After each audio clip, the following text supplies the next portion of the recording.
All right.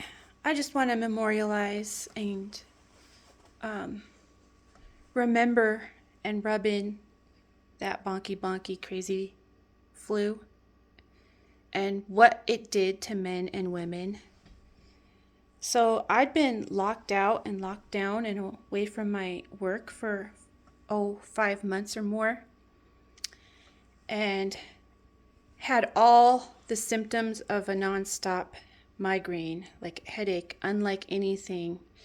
And it would come in like a storm every time Gruesome would come up to Montana and party and then go back to California and implement more mandates. There was a really strong pattern of him coming up here for a month or a week and partying in Montana and then immediately going down and implementing the lockdowns, and then Inslee would copy, and then Bullock would copy.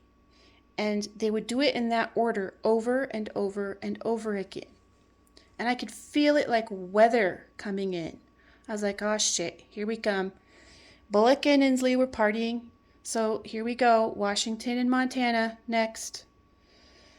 So one day my brother called, and he had come into town from being out on the road, and he and my dad were having drinks outside of town at a place that was defying all the insane health mandates in Bozeman.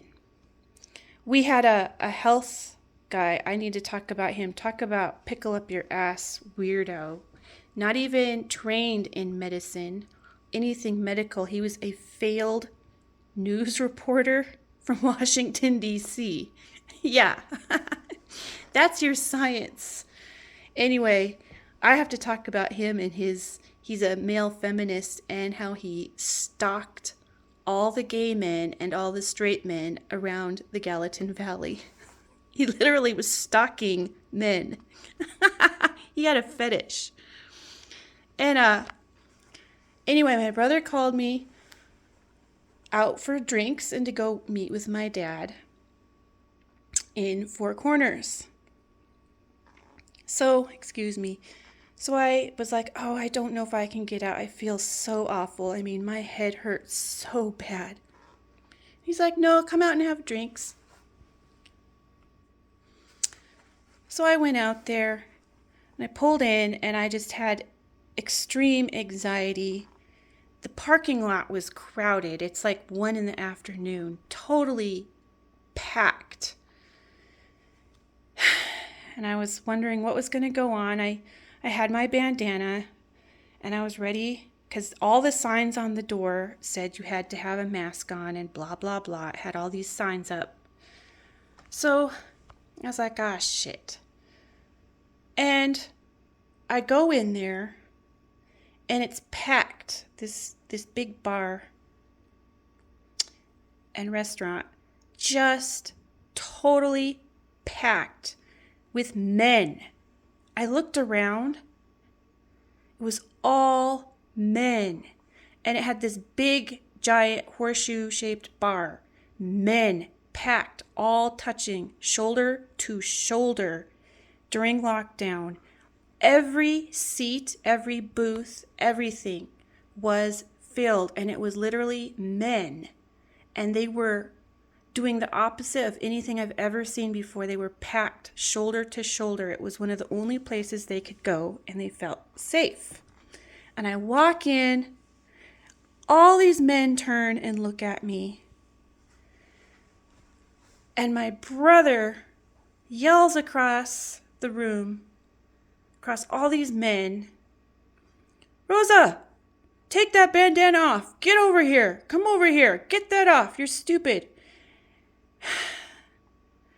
All these men watching. I sat down at the table and I ordered a Guinness with my dad and my brother, and I looked around. Not one single woman. It was hundreds of men, shoulder to shoulder. in this bar, shoulder to shoulder. I was the only female except for one waitress. One waitress. And I was thinking, boy, this is really stupid that there are no women in here. What wusses. All these men, they all know better. They're not speaking up. All they had to do was appear at some meetings instead of be apathetic. I mean, it is speaking up to go spend your money and show up, but they were all sitting there. It felt like I was in another country, like where women are banned or are a subspecies or something. But I sat there with my dad and my brother, and it was amazing. Just the first time I'd been around that hum and hubbub of voices in ages, and it just soaked into my skin and into me, and my migraine that I'd had for months went away. And I kept drinking and drinking. We ordered so many drinks. We just sat there soaking it in and drinking a lot. We had so much to drink. Usually when I drink that much, where I lose count after 5, no, really, I had a lot to drink. I am puking and hungover and sick. I could barely feel any of the drinks. I started to get a buzz around the 5th one and started feeling really good, but I never got drunk, I never got sick, and I never got hungover the next day, and my migraine was cured. Totally cured. I was drinking in the people, and I'm convinced that we get extremely ill and extremely sick from being isolated and not being around people. And I think a lot of people died or got health problems after that. And the symptoms all match long COVID. I had all those symptoms. I was not sick. I can never forgive. I can't. I can't. It's ridiculous what happened. But it was also really interesting to experience that and drinking in the people and all the voices and the noise. It was really interesting, and it was wonderful to be around people who were just touching, like I said, shoulder to shoulder. Those men packed in as tight as they possibly could. And after being in Bozeman, where the boomers were stalking women, screeching and screaming at them if they weren't masked or if they even laughed, I had boomer men jump away from me because I laughed. So anyway, I just want to put that out there so that I don't have to keep it repressed anymore. And someone's got to catalog their memories and their experiences, and I'm going to do it. Bonky bonky.